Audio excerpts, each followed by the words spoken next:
Em nome do Pai, do Filho e do Espírito Santo. Amém. Inspirai ao Senhor as nossas ações e ajudai-nos a realizá-las, para que em vós comece, para vós termine tudo aquilo que fizermos por Cristo, Senhor nosso. Amém. Santa Maria, Mãe de Deus, rogai por nós. Em nome do Pai, e do Filho, e do Espírito Santo. Amém. Muito bem, uma alegria estarmos juntos no nosso programa ao vivo e o tema, mais uma vez, é ideologia de gênero. Mas nós gostaríamos hoje de prestar um outro serviço a uma série de perguntas que têm chegado ao nosso site, porque afinal das contas as pessoas estão lutando, não é, para que nos planos municipais e estaduais não entre ideologia de gênero, mas muita gente tem se perguntado, padre, mas é uma coisa tão absurda, é uma coisa tão louca, que a gente pergunta, mas o que é que essas pessoas querem obter, né? Ensinando aos nossos filhos no pré-primário essa questão de sexualidade? Para que essa ânsia de repente, né? Por que de repente todo mundo agora quer implantar nas escolas, na mais tenra idade, essa coisa de gênero? Pois bem, vamos tentar explicar então o que é que se quer obter com isto. Ou pelo menos o que é que se vai obter com isto, mesmo que as pessoas não tenham muita consciência, né? Porque se a gente não sabe por que é que as coisas estão sendo feitas, a gente termina quase que agindo sem norte, sem bússola, não é isso? Bom, vejam só. O que é um Estado totalitário? Um Estado totalitário é um Estado que quer controlar tudo. Ou seja, ele entra em todas as áreas. Totalitário quer dizer isto. Ele entra em todas as áreas. Não existe nenhuma área privada, nenhuma área pessoal em que o Estado não interfira. Portanto, ele entra na educação, ele entra em determinando quais são os valores, ele entra determinando qual é a ética, o que é o moral, o que é o imoral, né? E, no fundo, esse Estado totalitário é ele quem vai determinar que tipo de religião vai ser tolerada ou não tolerada. Isto é um Estado totalitário, né? Portanto, o Estado totalitário, podemos dizer com muita clareza, é o Estado em que as liberdades, né, das pessoas, liberdades individuais, mas também a liberdade da sociedade como um todo é bastante tolhida, ela é podada. Então, esta é a realidade de um Estado totalitário. A Igreja, desde o início, se opôs ao Estado totalitário. Não somente a Igreja. O próprio fundador da Igreja, ou seja, a cabeça da Igreja, que é Nosso Senhor Jesus Cristo, se opôs ao Estado totalitário. Quando no Evangelho se perguntou se deveria pagar o imposto a César ou não, Jesus tomou uma moeda, perguntou de quem é a efígie que está na moeda. De César. E Jesus então respondeu, dai a César o que é de César e a Deus o que é de Deus. Com esta frase, Jesus estava destruindo os estados totalitários.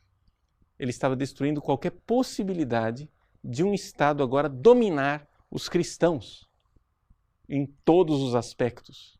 Então vejam, a Igreja sempre, se você for pegar, por exemplo, a primeira carta de São Pedro, você vai ver ali São Pedro falando com toda clareza que nós devemos rezar pelo imperador, que nós devemos obedecer o imperador.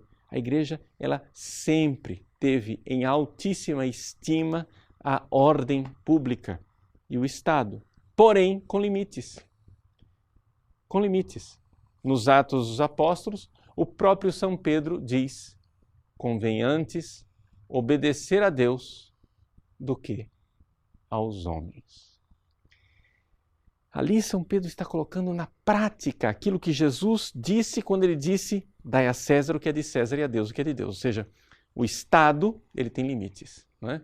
Poderíamos, parafraseando o livro de Jó, né? O livro de Jó diz que Deus disse ao mar, até aqui chegará a soberba das tuas ondas e não além. Né? Então, muito bem, nós podemos dizer que Jesus diz ao Estado, ao imperador, até aqui chega a soberba do teu domínio e não além. A César o que é de César. Até aqui é de César. Mas a Deus cabe ser soberano sobre as consciências. A Deus cabe dizer o que é certo e o que é errado, o que é moral, o que é imoral. A Deus é quem cabe colocar os valores nos corações das pessoas.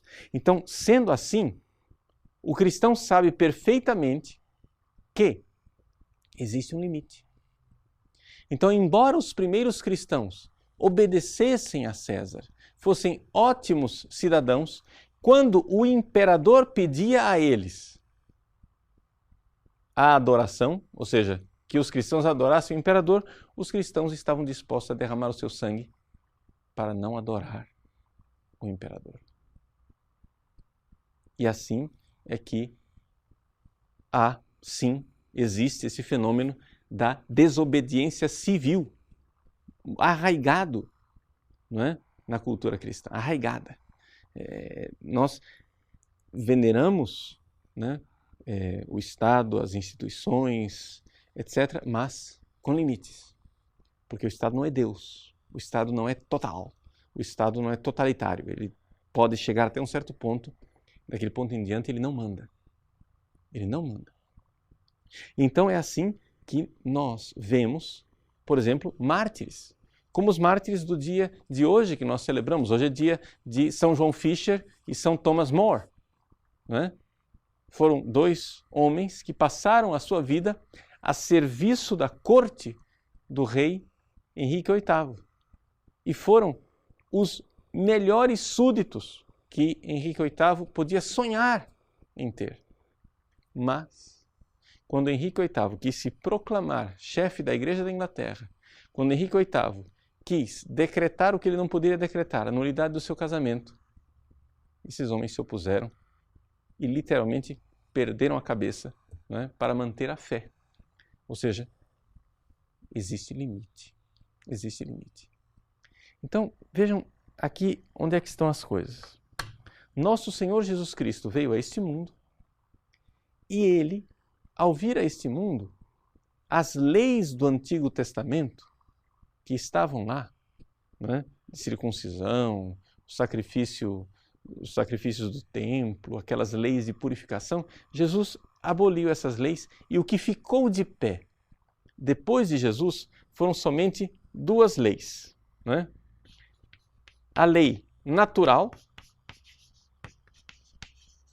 é por isso que os 10 mandamentos continuam valendo, porque os 10 mandamentos, na verdade, são uma expressão da lei natural, né? E as leis básicas dos sacramentos. E aí é uma coisa, digamos assim, da própria natureza da igreja. Então, por exemplo, o casamento, né, de Henrique VIII era uma questão de lei natural, porque o casamento é único e indissolúvel, mas também de lei sacramental, porque ali, sendo o sacramento, há uma indissolubilidade maior. Mas não vamos entrar nesses assuntos. O que interessa aqui é o seguinte, é que o que significa dizer lei natural? Significa dizer o seguinte, que na própria natureza das coisas, no mundo real, existe ali um certo e um errado. Existe algo que está de acordo com o pensamento do Criador. Né? Existe um Deus Criador. Nós fomos pensados. Deus criou o mundo e ao criar o mundo, Ele colocou nas coisas o certo e o errado. E os cristãos veem nisto uma lei que deve ser obedecida e o Estado não tem direito de dizer coisas contrárias a essa lei que vem de Deus. Que vem de Deus. Então vejam só, quando de repente o Estado começa a entrar e legislar coisas contrárias ao direito natural, os cristãos não irão obedecer. Simplesmente não irão obedecer, porque sabem que Deus quer o contrário. Então, vejam que o cristianismo é um grande empecilho ele é um freio para a implantação de um Estado totalitário. O cristianismo impede. Por quê? Porque o cristão sabe que ele deve antes obedecer a Deus do que aos homens. Então, se o rei, se o ditador, se o Congresso, ou seja quem for, decretar algo que vai contrário à lei divina, o cristão irá desobedecer àquela lei, sabendo que ele deve obedecer a uma autoridade maior, que é Deus. Agora vem a pergunta. Uma vez exposta, isso aqui eu expus para vocês doutrinalmente as coisas. Uma vez dito isso, qual é a única instituição internacional que ainda promove esta realidade, que existe um direito natural? Ou seja, que por mais que vocês queiram passar leis, haverá sempre uma população que não irá obedecer, que estará disposta a derramar o seu sangue para não obedecer. É a Igreja Católica. Por quê? Porque a Igreja Católica é a única que ainda prega essa realidade do direito natural. E os ditadores, né, os regimes ditatoriais sempre viram nisso um grande empecilho, né? Ou seja, foi por causa deste tipo de coisa que caiu o Império Romano. Foi por causa desse tipo de coisa que houve os conflitos, né? No final da Idade Média e início da Renascença, quando os estados absolutistas quiseram se impor e a Igreja disse não. Não. No âmbito da moral, naquilo que é certo e errado, não é o Estado quem vai dizer o que é certo e errado. Né? Mas agora, nós estamos aí diante de alguns projetos. Falo alguns projetos porque não é um projeto só. Alguns projetos que querem dizer o seguinte: veja, não existe lei natural, né? Essa realidade de que não existe uma lei natural, portanto, nós é que iremos dizer o que é certo e o que é errado. Como se nós fôssemos agora, voltássemos à situação de Adão e Eva, né? Ou seja, a serpente chega para Adão e Eva e diz: Deus proibiu vocês de comerem da árvore do bem e do mal? Ou seja, não, comam, vocês serão como Deus. Agora vocês vão dizer o que é certo e o que é errado. Então, qual é o projeto da questão que está na ideologia de gênero? Veja só. O que está na ideologia de gênero é o seguinte: levar as crianças para a escola o quanto antes. Nós sabemos como a doutrina católica mesmo já nos ensina há séculos, e a pedagogia moderna, a psicologia moderna já confirmou isso, que a Igreja já sabe há séculos, que é mais ou menos nos 7 anos de idade em que a criança tem noção do certo e do errado, o que é e o que não é. Não é? Portanto, se eu quiser implantar um Estado totalitário, onde eu vá apagar da cabeça das crianças essa noção de lei natural, de que existe algo sólido, de certo e de errado na realidade, se eu quiser apagar da humanidade a noção de direito natural, eu preciso pegar as crianças antes dos 7 anos de idade. Nós temos então aqui no Brasil, não é, a obrigatoriedade das escolas a partir dos 4. E daqui a pouco, não é, eles vão implantar tudo isso em período integral, ou seja, os pais serão obrigados a entregar os seus filhos período integral, desde manhã até a noite, e a escola irá dizer para as crianças o que é certo e o que é errado. E isto, por mais que nós estejamos lutando nas nossas câmaras com os vereadores, etc., isto, infelizmente, contra a lei, apesar da lei, já está acontecendo em muitas escolas. Eu ouvi outro dia o testemunho de uma professora de educação física. A professora de educação física dizendo, padre, na minha escola essa questão da ideologia de gênero já é um fato. Nós, professores de educação física, somos orientados a dar somente um pouco de exercícios de educação física, ali, esporte, isso, aquilo, e aí depois a gente senta com as crianças para refletir. Então, qual é a orientação? Veja, para crianças com menos de 7 anos de idade. Com menos de 7 anos de idade. Você joga bola com as crianças, depois senta.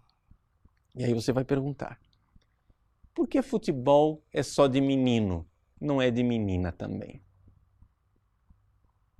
Então você começa a recompensar meninas que quebram, não é, o estereótipo daquilo que é feminino.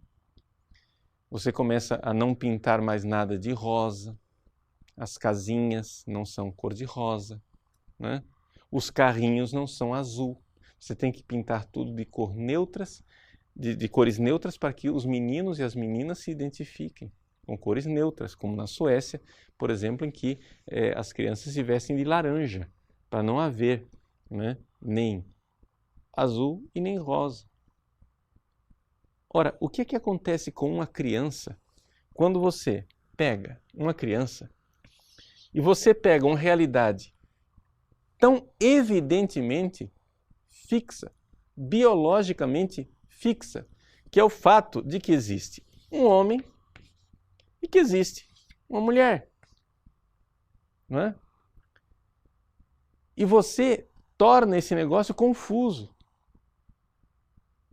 de tal forma que não tem mais homem e mulher, tem as duas coisas juntas, você decide o que você quiser. Quando você mostra para a criança isso daqui, o que você cria na cabeça da criança é o fato de que o mundo já não é mais, não existe mais a barreira fixa da lei natural. Não existe algo lá ao qual eu devo obedecer. Eu construo o verdadeiro e o falso, eu construo o certo e o errado.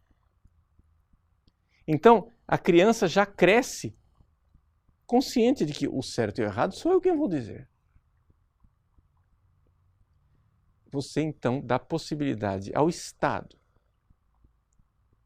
através de mecanismos de manipulação, a ter uma população amorfa, onde ele, possivelmente, pelo menos esse é o projeto, possivelmente vá manipular a população com uma massinha de modelar.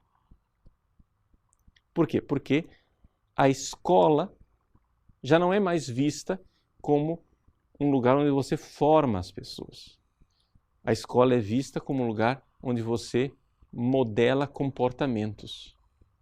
Você vai, então, estimular comportamentos. Tanto que os professores hoje em dia não estão preocupados em transmitir conteúdos. Estão preocupados em fazer o quê? Transmitir valores, né? Transmitir valores, em incentivar comportamentos ou reprimir comportamentos. De tal forma que as crianças saem da escola, né, com a mesma ignorância com que entraram, só que torcidas naquilo que é a sua mentalidade, o sentido comum das coisas. É assim que se implanta um Estado totalitário.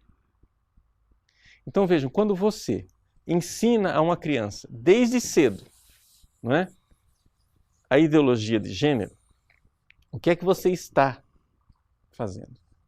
Você está quebrando algo na cabeça da criança que limita.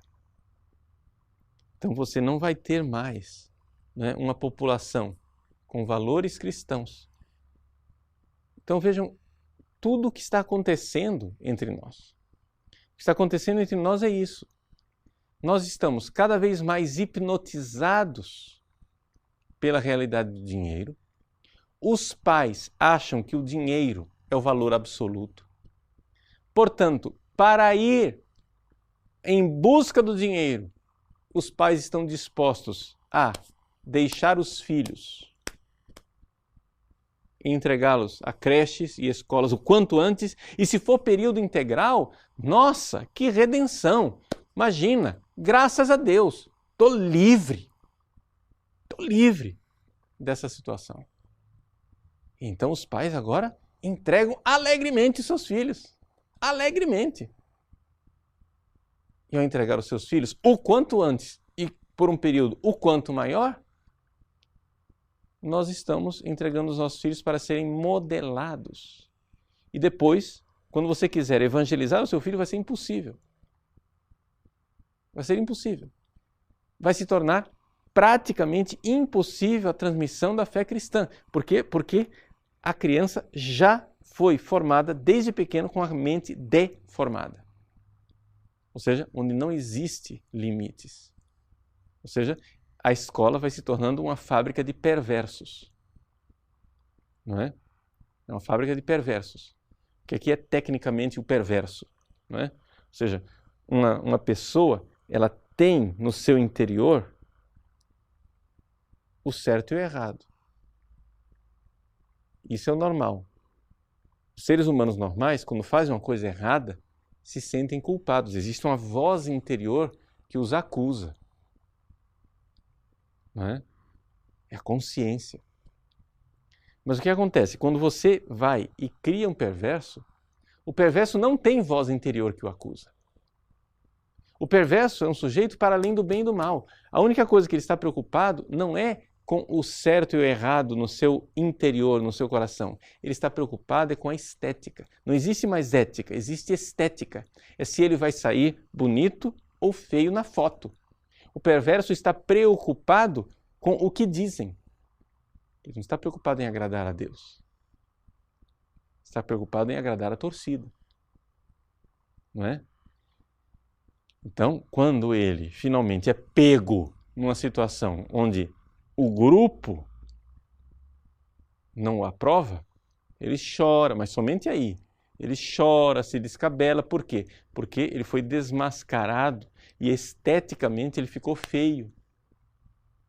Mas ele, por si mesmo, quando encosta a cabeça no travesseiro, não está sentindo que ele está pecando especialmente. Não, ele não tem sentimento de culpa. Isso é perversão. Então, na realidade, nós o que estamos criando é um sistema, né, de perversos. Essa é a tragédia. Como sair dessa situação? Bom, vejam, lá no início do século XX, né, houve um acordo entre a Santa Sé e o Estado italiano. Né? E aí, o reino da Itália era governado, né, pelo Duce, pelo Mussolini. E, apesar desse acordo com a Santa Sé sempre olhou para Mussolini com uma certa desconfiança. Lá pelas tantas, Mussolini começa a declarar, e existem discursos de Mussolini, né, a esse respeito. Mussolini começa a dizer o seguinte, que a família atual está tão perturbada pelas dificuldades econômicas, a família atual está tão cheia de dificuldades para se sustentar, para se manter, para pagar as suas dívidas, etc., que a família já não tem mais possibilidade de educar os seus filhos. Então, quem irá educar os filhos? O Estado. E então, Mussolini coloca com toda clareza que a escola é instrumento do Estado. A escola é um instrumento do Estado. O Papa Pio XI, evidente, reagiu a isso. Né? Então, no dia 31 de dezembro de 1929, o Papa Pio XI escreveu a encíclica Divini Ilius Magistri, onde o Papa fala com toda clareza aquilo que é a doutrina da Igreja, que o dever de educar os filhos é dos pais e não do Estado. e que, portanto, existe um direito inquestionável. Isso é uma das coisas que, não sei se vocês se recordam, não é, quando o Papa Bento XVI falou ao Partido Popular Europeu, num discurso, não é, ele disse com toda clareza que é um dos valores inegociáveis. 3 valores inegociáveis ele colocou. O primeiro, a vida humana, da sua concepção até a morte natural, portanto, nada de aborto, nada de eutanásia. Segundo valor inegociável, toda essa questão que nós estamos debatendo agora com o gênero, ou seja, que a família é constituída inicialmente do casal, o matrimônio é o casal, um homem e uma mulher, ligados por vínculo indissolúvel e abertos à procriação. Esse é um segundo valor, né, que é inegociável. E o terceiro valor inegociável, que pouca gente está prestando atenção até hoje, mas agora é importante nós começarmos a olhar, é essa realidade de que os pais têm o direito de educar os seus filhos, e são os pais. Portanto, a escola, ela é um instrumento para auxiliar os pais. Ou seja, a escola deve ter os valores que os pais querem dar aos seus filhos. E, portanto, pais cristãos, com valores cristãos, que têm os valores cristãos recebidos da igreja e da tradição cristã, eles têm o direito de ter escolas onde os seus filhos recebam esses valores. E Pio XI fala, inclusive, que tem o direito de ter essas escolas mantidas pelo próprio Estado. Ou seja, por quê? Porque os pais católicos, por exemplo, eles eles pagam impostos. Ora, eles pagam impostos para quê? Também para manter as escolas. Mas eles têm o direito de escolher a escola. E, portanto, as escolas deveriam ser subvencionadas, as escolas particulares católicas com valores católicos deveriam ser subvencionadas pelo Estado, porque é um direito dos pais ter a escola com os valores dos pais. Mas isso é evidente que isso vai totalmente na contramão daquilo que nós estamos vendo hoje. Então veja como nós nos habituamos, de tal forma que outro dia eu ouvi de uma pessoa de igreja, uma pessoa importante da igreja, dizendo assim, né, repetindo esse jargão que a gente ouve, né, que é o Estado quem deve educar as pessoas. Gente, nós cristãos, nós católicos, não podemos repetir isso. Não é o Estado quem educa as pessoas. É a família quem educa as pessoas. E a escola deve ser instrumento da família. Então, aquilo que foi feito historicamente de emancipação das mulheres, uma emancipação justa, onde as mulheres puderam votar, ter os seus direitos civis reconhecidos, né?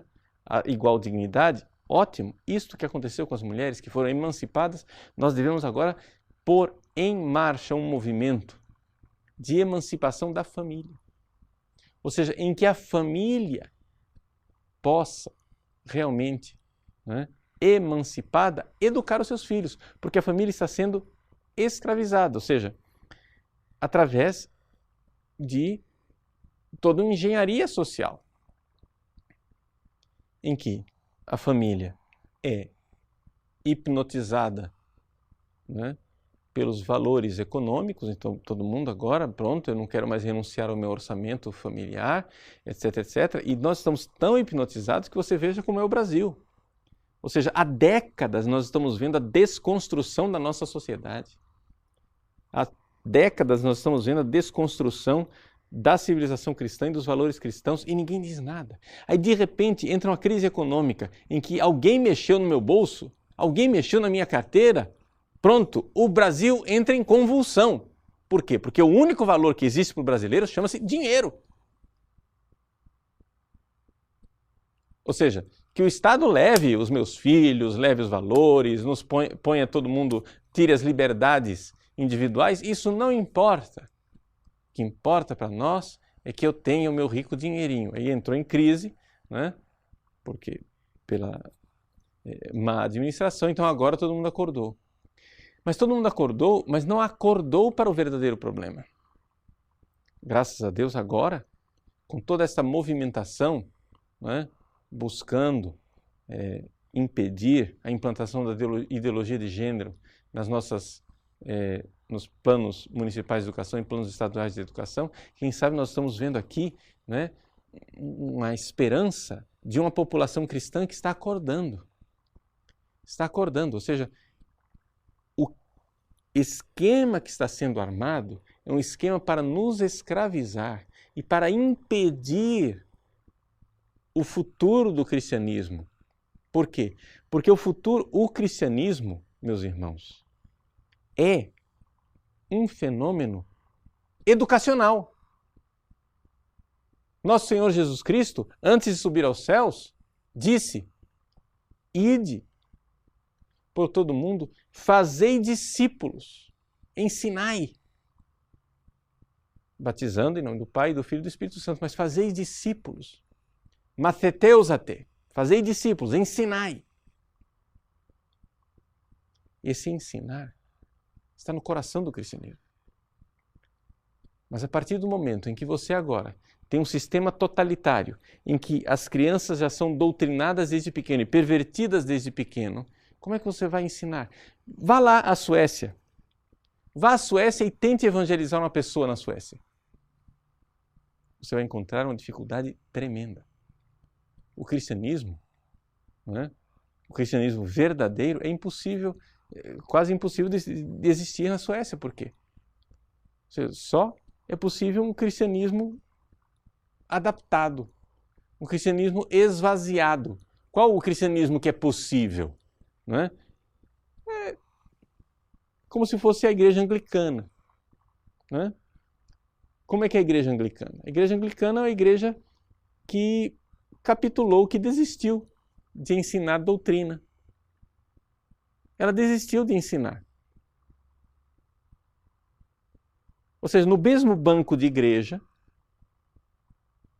estão sentados um fiel que crê que quando o padre celebra a missa é a Eucaristia, é Jesus quem está ali presente, e um outro fiel que não crê em nada disso e acha que aquilo ali é simplesmente pão.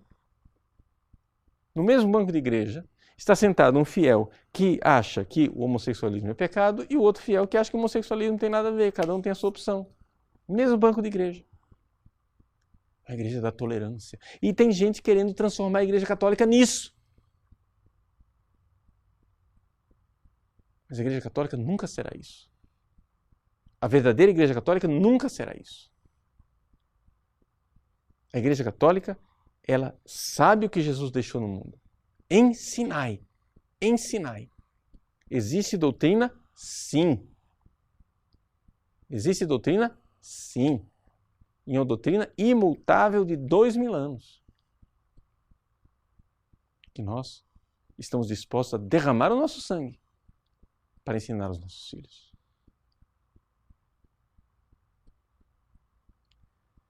Portanto, eis aí o drama. Eis aí por que a ideologia de gênero é tão importante. Não é?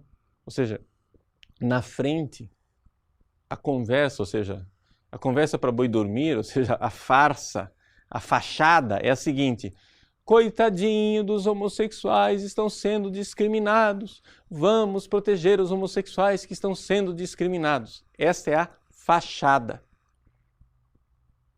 A verdade é outra. Os homossexuais estão sendo usados. Você que é homossexual, meu irmão, deixa eu dizer para você, minha irmã, você que é homossexual, estão usando você. Estão usando, introjetando em você um vitimismo, como se nós cristãos fôssemos os algozes, fôssemos os vilões, não é?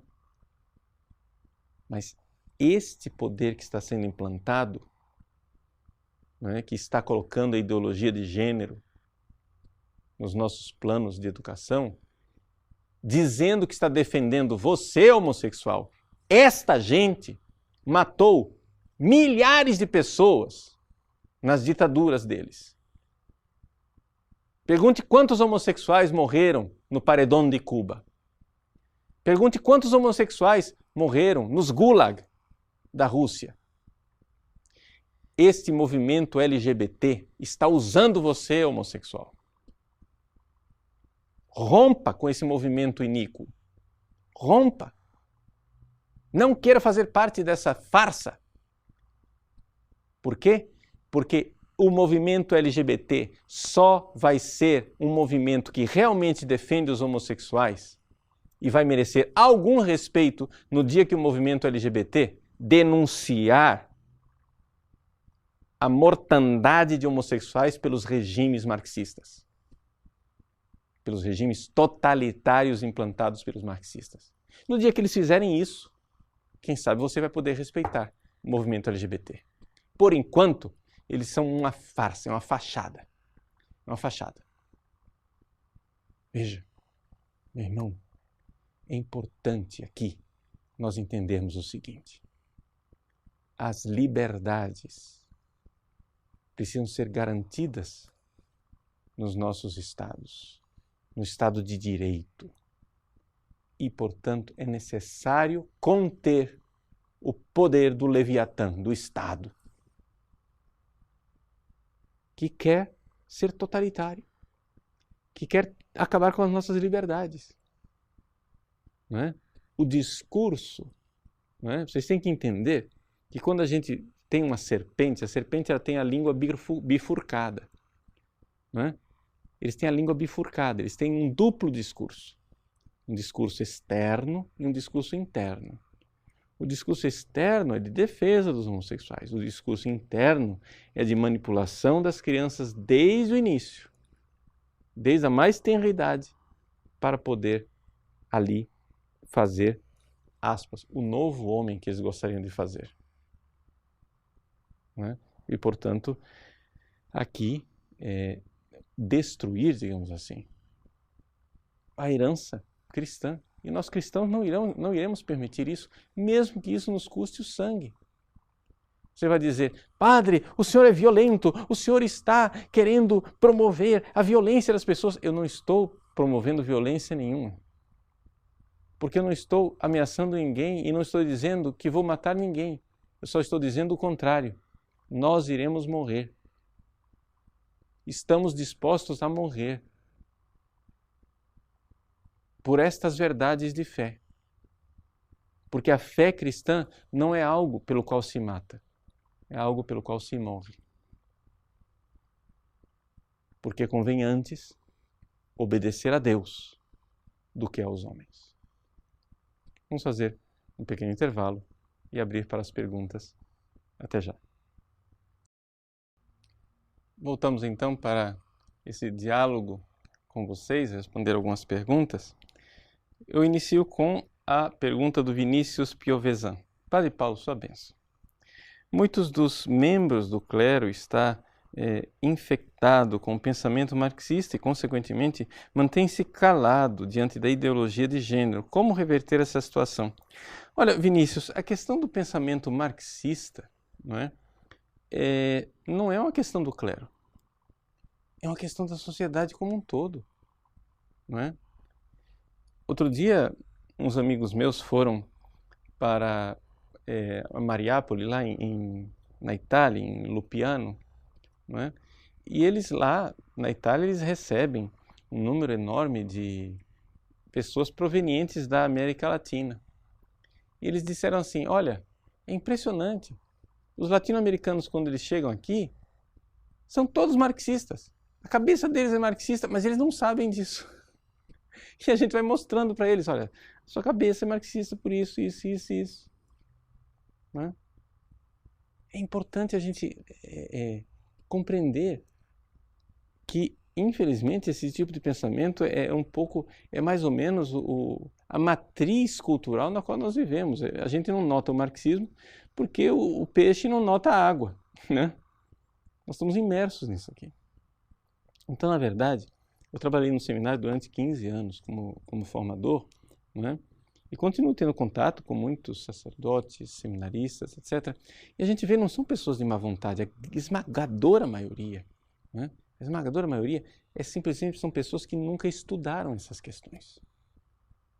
E que permanecem calados diante dessas questões de gênero, não porque são pessoas más, mas permanecem calados porque, simplesmente, por causa do não conhecimento, pegaram o jargão. E qual é o jargão?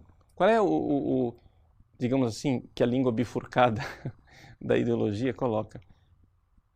É que eles são... os homossexuais são vítimas de discriminação. Então nós não podemos discriminar. Então nós não podemos nos opor. Veja, o Catecismo da Igreja Católica diz com toda clareza que é necessário nós, católicos cristãos, combatermos toda discriminação injusta com relação aos homossexuais. Isso é a doutrina oficial da Igreja. Nós não podemos discriminar. Mas uma coisa é discriminar, outra coisa é nós usarmos a misericórdia e a compaixão dos cristãos contra os próprios cristãos, para paralisar a igreja e fazer com que a igreja não possa mais ensinar. A gente não pode mais ensinar, porque senão discrimina. Não é isso. Isso não tem cabimento. Né? Então, a pegada, digamos assim, o jogo linguístico que é usado, né, convence muitos padres. E padres até de boa vontade. Tá? Então, assim, não dá para a gente aqui falar o clero está contaminado de marxismo. Também, a sociedade como um todo. Então, como é que a gente faz para reverter isso? Na paciente conscientização. Né? Por quê? Porque tem muitos homens de boa vontade, né, que estão dispostos a ouvir a verdade. Então, só que a gente precisa expor as coisas, né, colocando as razões, mostrando qual é a lógica de tudo isso. Né? Bom,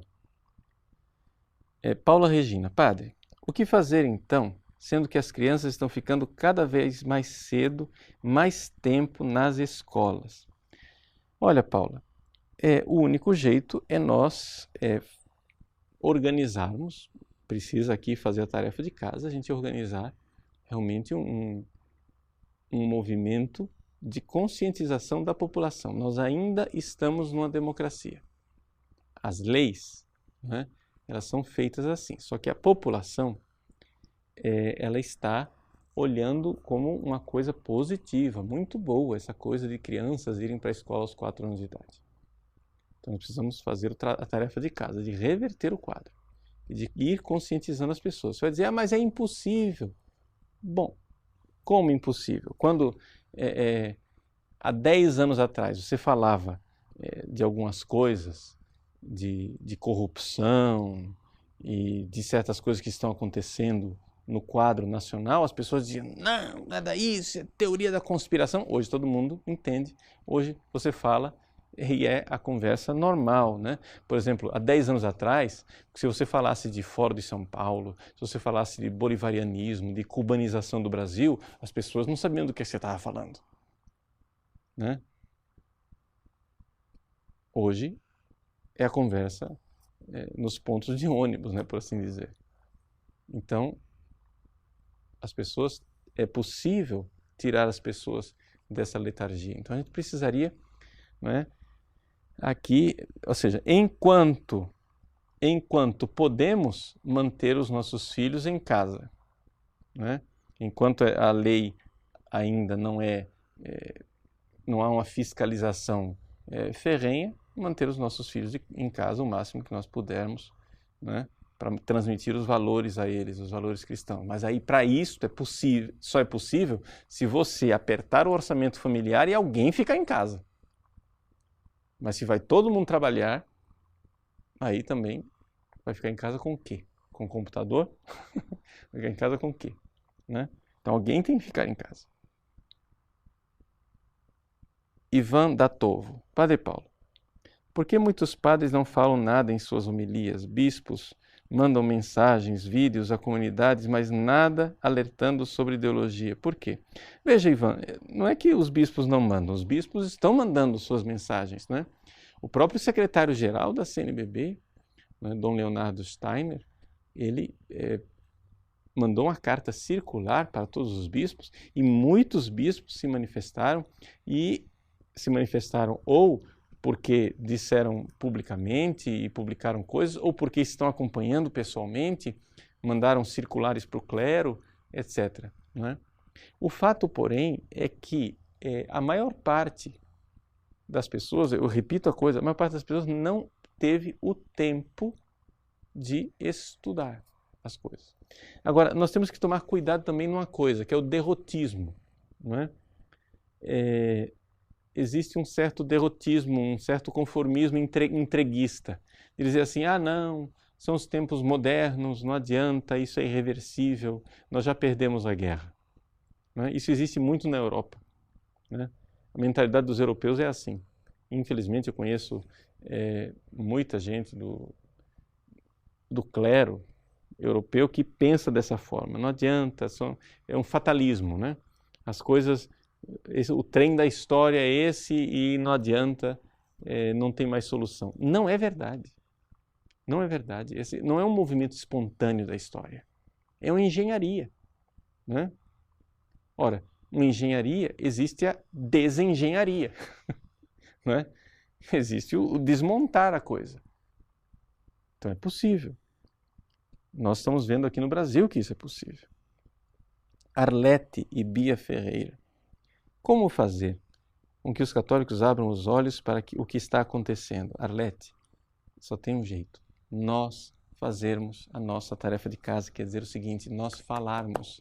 Não é? Se eu disse que a igreja é um movimento educacional, então nós precisamos realmente entrar nesse movimento educacional. Padre, mas eu não sei explicar as coisas. Então, coloque nas mãos das pessoas coisas que expliquem. Não é?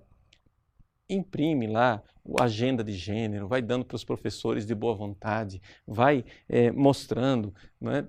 Aquele vídeo que nós fizemos sobre a questão de gênero, que está no nosso site, né? Coloque para as pessoas assistirem. E não somente no meu site, existem então também outras fontes de informação que você pode colocar para as pessoas.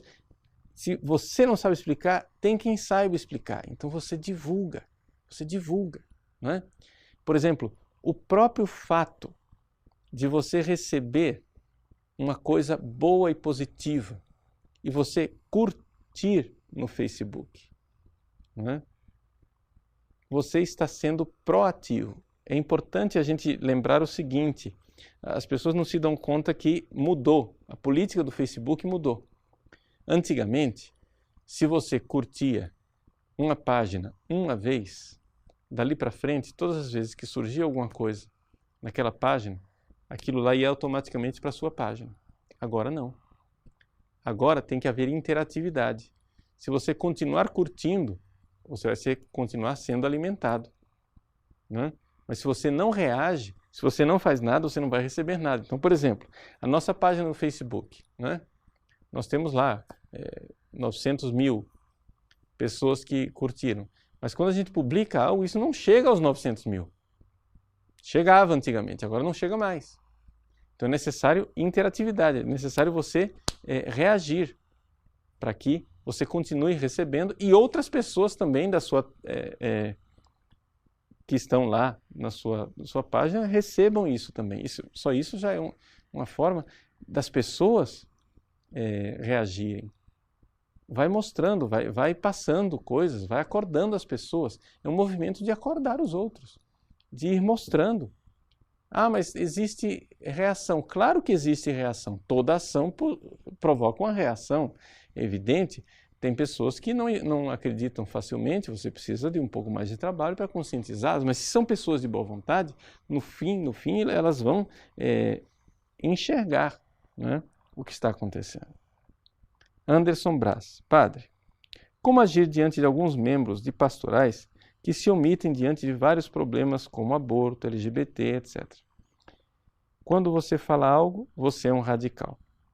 Anderson, veja só, essas pessoas estão repetindo aquilo que é, digamos assim, o consenso da sociedade que, infelizmente, está embebida nessa visão esquerdista. É importante nós não causarmos divisão dentro da igreja. É importante ter paciência e, se você vê que é uma pessoa de boa vontade, ir conscientizando, né? Ir conscientizando. Porque claro, ninguém quer ouvir má notícia. É melhor, é mais cômodo você dizer, não está acontecendo, você está exagerado, você está exagerando. Não, mas você vai e fala, com calma, mostra, né? Não de forma passional, de forma tranquila, vai mostrando, dizendo, olha, isso aqui que está sendo feito, né? Vão lá no nosso programa ao vivo, que nós fizemos sobre ideologia de gênero, tem lá, né, documentos, coisas que você pode ir mostrando para a pessoa, vai alimentando, vai vendo, olha lá, veja como é que está, né? Pais estão sendo colocados na cadeia, países estão sendo dominados nesse campo educacional. Será que isto, que são fatos reais, notícias verídicas, comprováveis, isso é delírio? É radicalismo? Não é? Então, é importante a gente ter a paciência de ir convencendo as pessoas. Isso é uma conversão, né? De ir convencendo as pessoas. E aí vai acontecendo. Agora, por favor, agressividade não resolve, tá? A agressividade não resolve, porque quando você bate, a pessoa se fecha, mais ou menos como um caramujo, né? Ou seja, se você já começa batendo, a pessoa vai se fechar e pronto, aí você perdeu a pessoa. Então não é batendo que a gente consegue, né? Carlos Rubio Balon. Padre, nos países onde já existe a ideologia de gênero atualmente, como essa sociedade, pais, mães, como é atualmente? Carlos, veja, a questão de ideologia de gênero ela é implantada gradualmente, não é? O país que nós conhecemos que está mais adiantado nisso tudo é a Suécia. Ou seja, na Suécia, pais cristãos que querem educar os seus filhos, né, tiveram que sair do país. Até há casos de pais que foram morar em ilhas do Mar do Norte, para ficar fora do alcance do governo. Por quê? Porque nesses países, como na Suécia, né, a criança ela não é dos pais. Ela é eles não vão usar a palavra, entenda isso, eles não vão usar a palavra Estado, porque ela assusta. A criança é da comunidade. Entendeu? Só que a comunidade não é a comunidade quem faz os programas de estudo, não é a comunidade que faz nada disso, quem faz é o Estado. Então não é a comunidade, não é isso? A gente vê o jargão que foi lançado aqui no Brasil agora, né? Brasil, uma pátria educadora. Então é a pátria que é educadora. Não é a pátria que é educadora. Quem é educador é a família, né? A criança é direito dos pais educar o filho, não é? Então, é essa a realidade.